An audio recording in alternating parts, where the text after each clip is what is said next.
మరి ఆయన ఆనాడు ప్రతి తెలుగు బిడ్డ, ప్రతి తెలుగు మట్టి గడ్డ కూడా నేను తెలుగు వాడిని అని చాటి చెప్పే ఒక ధైర్యాన్ని, ఒక స్థైర్యాన్ని, ఒక దిగువుని, ఒక ఆత్మవిశ్వాసాన్ని, అలాగే ఒక ఆవేశాన్ని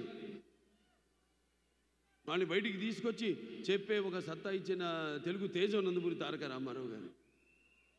అలాగే తెలుగుదేశం పార్టీ పెట్టి మరి ఆనాడు ఎంతోమంది ఈ రాజకీయాలకి దూరంగా ఉన్న ఎంతోమందిని, అసలు రాజకీయాలంటే కూడా తెలియని వాళ్ళని, ప్రతి తెలుగు బిడ్డ బొడ్డు కొయ్యక ముందే రాజకీయాలేంటో తెలియజేసిన వాళ్ళలో చైతన్యం రగిల్చిన ఒక నాయకుడు నందమూరి తారక రామారావు గారు. అందుకే నేను అంటూ ఉంటాను, ఎన్టీఆర్ అంటే కేవలం నందమూరి తారక రామారావు గారు కాదు, అంటే నటనాలయం, ఆయన ఇల్లు ఒక నటనాలయం, అందులో ఆయన ఒక నటరాజు నరసింహుడు.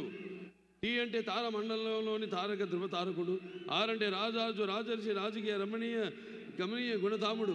అందుకే ఆయన అందరి గుండెల్లో నిండుగా మెండుగా ఉండి నేను ఎప్పుడు మీకు అండగా ఉంటానని చెప్పి తెలుగుదేశాన్ని పార్టీని స్థాపించారు. ఎన్నో విప్లవాత్మకమైన పథకాలను ప్రపంచంలోని ఎవరు ధైర్యం చేయని, సాహసించని ఎన్నో విప్లవాత్మకమైన పథకాలను ప్రవేశపెట్టారు. అలాగే ఆ పథకాలన్నీ కూడా ఎన్టీఆర్ రాజకీయాల్లోకి రాకముందు వచ్చిన తర్వాత ఆ పథకాలు అంటే ప్రజల కోసం, వాళ్ళకు మేలు చేయడం కోసమని ఆ పథకాలను ప్రవేశపెట్టి అమలు చేసి ఆయన తర్వాత కూడా ఆ పథకాలను అంటే ప్రవేశపెట్టేలా అమలు చేసేలా చేసిన మహానుభావుడు నందమూరి తారక రామారావు గారు. అందుకే మరి అది ఎన్టీఆర్ దూరదృష్టి. అందుకే ఆయన పేదవాడి బాధ తెలిసిన నాన్న ఆయనే. అలాగే జనం భవితకు ఒక బాట చూపించిన నాన్న ఆయనే. అలాగే ఆయన్ని ముందుండి మంగళహారతులు పట్టి ఆయన్ని ఒక అన్నగా భావించి గౌరవించిన, మహిళలకు ఆర్థిక స్వాతంత్రాన్ని ఇచ్చిన అన్న కూడా నందమూరి తారక రామారావు గారు. ఇది ఇంకా చెప్పుకుంటూ పోతే ఆయన చేసిన విప్లవాత్మకమైన పథకాల గురించి నేను చెప్పాను. ఆ సూర్యుడిని వేలుతో చూపినట్టు అవుతుందని. ఇక నా విషయానికి వస్తే చెప్పాను, నాకు నా గురువు, నా దైవం, నా మెంటరు అంతా కూడా నందమూరి తారక రామారావు గారు అని. ఆయన్నే ఒక స్ఫూర్తి ప్రదాతగా తీసుకొని మరి అంచెలంచెలుగా ఆయన్ని అంటే నా బాటలో ఆయన్ని అనుసరిస్తూ ఆ అనుకరణలో, అనుసరించడంలో తర్వాత ఉన్న ఆనందాన్ని పొందుతూ ఈనాడు నాకు నేను ఒక సానబెట్టుకున్న ఒక వజ్రాన్ని మీ అందరికీ నేను తెలియజేసుకుంటున్నాను. అంటే నేను ఎప్పుడూ అంటూ ఉంటాను, చాలామంది ఎన్నో రకాలుగా విమర్శలు కురిపించారు, వాటిని పట్టించుకొని నేను చెప్పేవాడు, నవ్వేవాడు, నవ్వని ఏడ్చేవాళ్ళు ఏమని అన్నట్టు నేను అనుకున్నది ఆ బాటలోనే.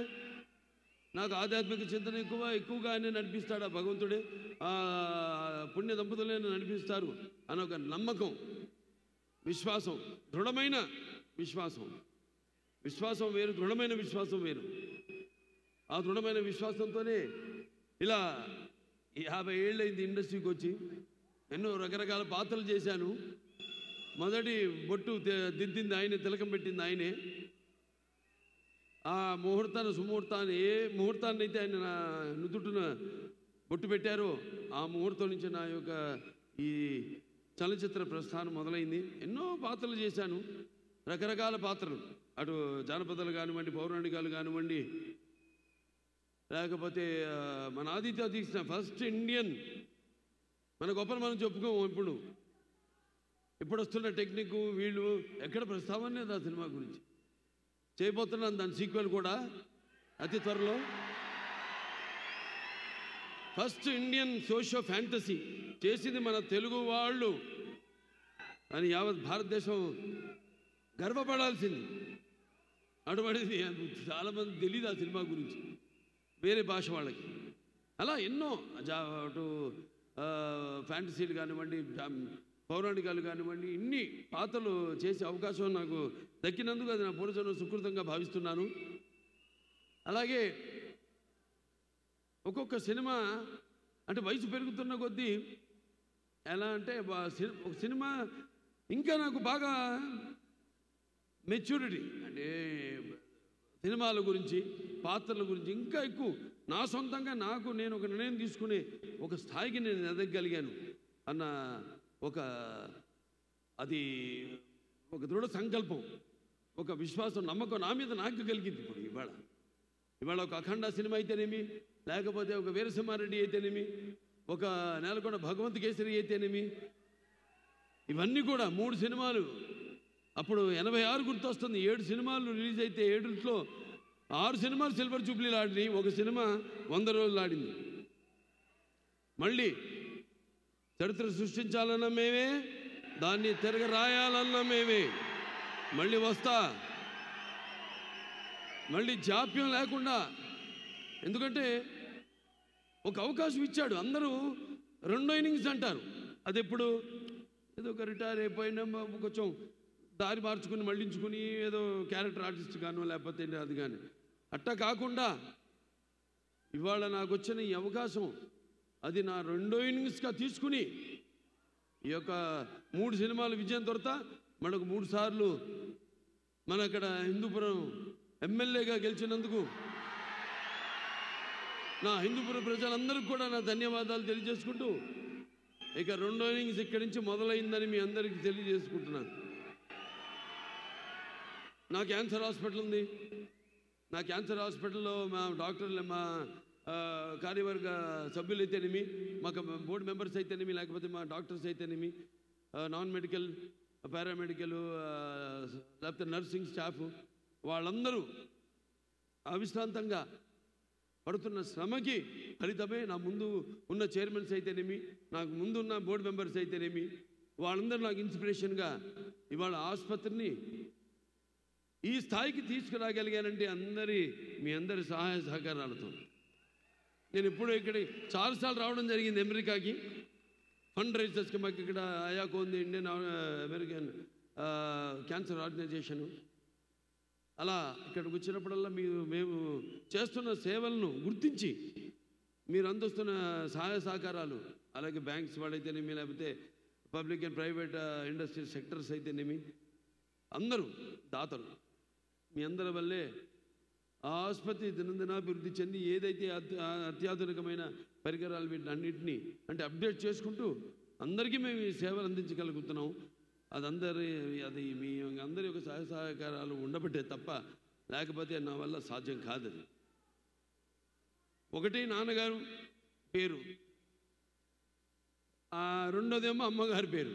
అంటే ఒక పుణ్య దంపతుల బిడ్డగా పుట్టిన ఈ ధన్యమైన జీవితం ఇలాగే మీ అందరి సహాయ సహకారాలతో ఇక ముందుకు ఇలాగే మన యొక్క ఈ యొక్క సత్సంబంధం కొనసాగాలని దేవుణ్ణి కోరుకుంటూ మరి ఈనాడు డాకు మహారాజ్ అంటే ఒక పాత్ర నుంచి పుట్టింది కథ. ఇప్పుడు చెప్తుంటా చాలా సందర్భం, వడ్డించిన విస్తరి కావచ్చు, ఫుల్లీ లేడ్ ప్లాటర్, లేకపోతే ఒక పాత్రలోంచి, లేకపోతే ఒక సన్నివేశం నుంచి ఏదో మన జీవితంలో జరిగిన దాంట్లో నుంచి, లేకపోతే ఇంకో సినిమాలు చూసి వేరే భాష సినిమాలు చూసి ఇన్స్పైర్ అయ్యి అందులోంచి ఒక కథ పుట్టుకొస్తుందని. డాకు మహారాజ్ పుట్టింది ఆదిత్య 369 సినిమాలో. నేను శ్రీకృష్ణదేవరాయలు కృష్ణ కుమార్ని కాపాడుతాడు బాణంతో ఉరి తీస్తున్నప్పుడు, ఆ పాత్రలోంచి పుట్టిన కథ డాకు మహారాజ్ పాత్ర. ఆ వేషధారణ, వాచకం, ఆంగికం అన్నీ కూడా పుట్టింది ఒక పాత్రలోంచి.